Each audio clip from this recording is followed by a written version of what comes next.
એક મહત્વના સમાચાર જે મોરબીથી સામે આવી રહ્યા છે, કરીશું તેના ઉપર નજર। જે સમાચાર મળી રહ્યા છે, મોરબીમાં પણ ખ્યાતિકાંડની આશંકા વ્યક્ત કરવામાં આવી રહી છે। ખ્યાતિકાંડની આશંકા હવે મોરબીમાં પણ વ્યક્ત થઈ છે। એવું શા માટે? કારણ કે મોરબી જિલ્લામાં પીએમ જય કૌભાંડ થયાની આશંકા વ્યક્ત કરવામાં આવી છે। ખ્યાતિકાંડની અંદર જે આખો સમગ્ર ઘટનાક્રમ હતો તેવું પણ મોરબીમાં થયું હોય તેવી આશંકા પીએમ જય યોજના હેઠળ હાલ મોરબી જિલ્લામાં 3 સરકારી અને એક વધારે 5 ખાનગી હોસ્પિટલ આવેલી છે, જેમાં civil hospital Halvad, RCH hospital તેમજ વાંકાનેર હોસ્પિટલનો સમાવેશ થાય છે। જે હોસ્પિટલો કે જે સરકારી આવેલી છે અને ખાનગી હોસ્પિટલની અંદર પણ જેટલા પણ ઓપરેશન થયા તેમાં પણ ખ્યાતિકાંડ જેવી જ ઘટના બની હોય તેવું સામે આવ્યું છે। તો આ અંગે વધુ માહિતી માટે મોરબીથી સંવાદદાતા રવિ જોડાઈ ગયા છે। રવિ, મોરબીમાં પણ ખ્યાતિકાંડ થયાની આશંકા સેવામાં આવી રહી છે, સમગ્ર સત્ય શું છે?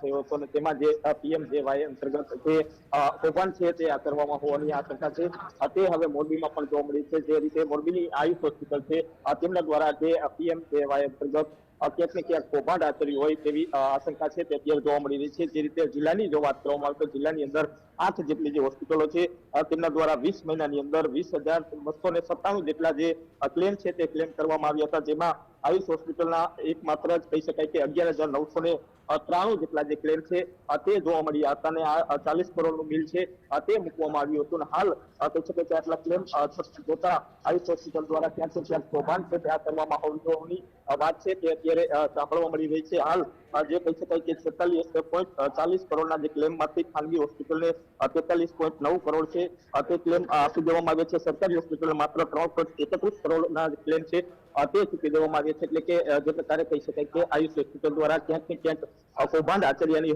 વાત છે તે સામે આવી રહી છે। હાલ કહી શકાય કે જિલ્લા આરોગ્ય દ્વારા આ તમામ બાબતે જે તપાસણી કરવામાં આવે તો સત્ય હકીકત છે તે બહાર આવી શકે છે। કારણ કે જે પ્રકારે સૌથી વધુ 11,993 જેટલા જે ક્લેમ છે તે મૂકવામાં આવ્યા હતા તો અત્યારે 20 મહિનાની અંદર જે રીતે દર્દીઓની સંખ્યા છે તે જોવામાં આવે તો ક્યાંક ને ક્યાંક કહી શકાય કે જે દર્દીઓ છે તેમને કઈ રીતની સારવાર છે, જે કઈ રીતની જે પીએમજેવાય અંતર્ગત તેમની સારવાર છે તે કરવામાં આવી હોય તે સૌથી વધુ અત્યારે જોવા મળી છે। કારણ કે જે પ્રકારે પીએમજેવાય અંતર્ગત જે ખ્યાતિ હોસ્પિટલે જે કાંડ આચર્યું છે તેવી જ આશંકા છે તે અત્યારે મોરબીની આયુષ હોસ્પિટલમાં જોવા મળી રહી છે। રવિ, સૌથી મોટો સવાલ એ થાય કે પીએમજે અંતર્ગત કેટલા ઓપરેશન અલગ અલગ હોસ્પિટલોમાં થયા હતા, કેટલા ક્લેમ સામે આવ્યા છે ને તેની સામે કેટલી ચૂકવણી કરવામાં આવી છે?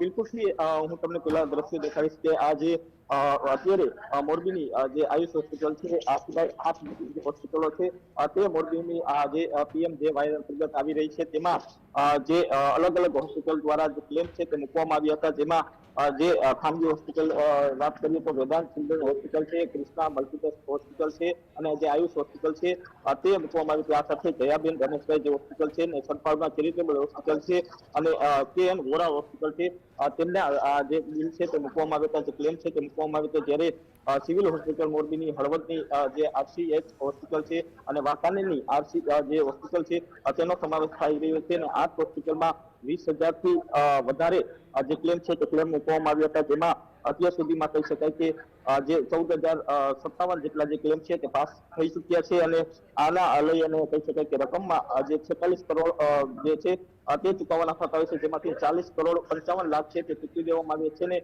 કહી શકાય કે જે સરકારી હોસ્પિટલ છે તેમાં 3 કરોડ રૂપિયા ચૂકવવામાં આવ્યા છે, જ્યારે 37,24,00,000 રૂપિયા છે તે ખાનગી હોસ્પિટલે ચૂકવવામાં આવ્યા છે। એટલે ક્યાંક કહી શકાય કે જે રીતે આ જે કાર્ડ છે પીએમજેવાય અંતર્ગત જે સારવાર આપવાની હોય છે તેમાં ક્યાંક આયુષ હોસ્પિટલ દ્વારા જે કૌભાંડ આચર્યાની વાત છે તે અત્યારે જોવા મળી રહી છે। આ જે હોસ્પિટલ આયુષ હોસ્પિટલની આપ વાત કરું છું, જો શંકાના દાયરામાં આવેલી આ હોસ્પિટલ હોય તો કોઈ તપાસ કરવામાં આવી છે ખરી હોસ્પિટલમાં?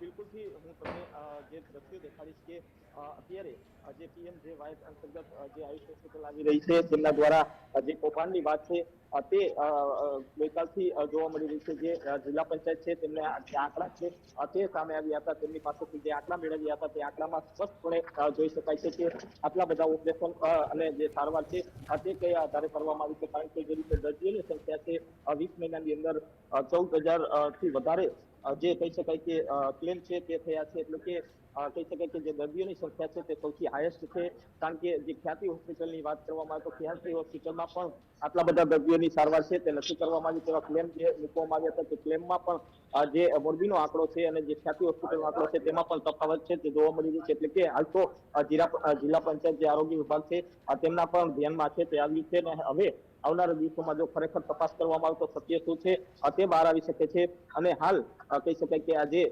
ક્લેમ કરવામાં આવે છે તે ક્લેમમાં ક્યાંક ને ક્યાંક ગોટાળો કરવાની વાત છે તે આવી રહી છે. અને કહી શકાય કે જે એજન્સીને આ જે બિલની રકમની ચૂકવણી આપવામાં આવી છે તેના દ્વારા પણ હાલ કહી શકાય કે મોરબીની હોસ્પિટલો છે તેમાં જે બિલ જે ક્લેમ મૂકવામાં આવે છે ક્લેમ પાસ કરી અને તેમને ચૂકવણી છે તે ચૂકવણી પણ કરી દેવામાં આવી છે. જી બિલકુલ રવિ, આપ જોડાઈને સમગ્ર વિગતો જણાવી.